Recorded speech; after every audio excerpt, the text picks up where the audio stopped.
Let's look at a different method to upload our geometry onto the platform. This is quite a lengthy process because in this method you can upload each region, sub-region and boundary as a separate step file.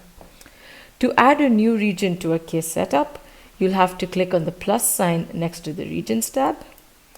You can give the region a name and you can select the region. So once we've included the step file, you simply add the region.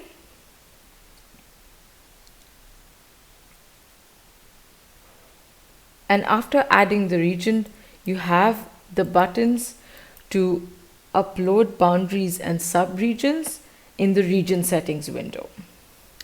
So let's add an inlet boundary first by clicking on the Add Boundary tab.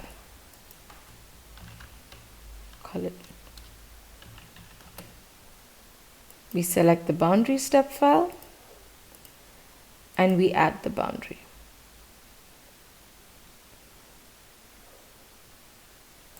We use the same method to add a subregion by clicking on the Add Subregion tab. Again, we give it a name and we select the subregion.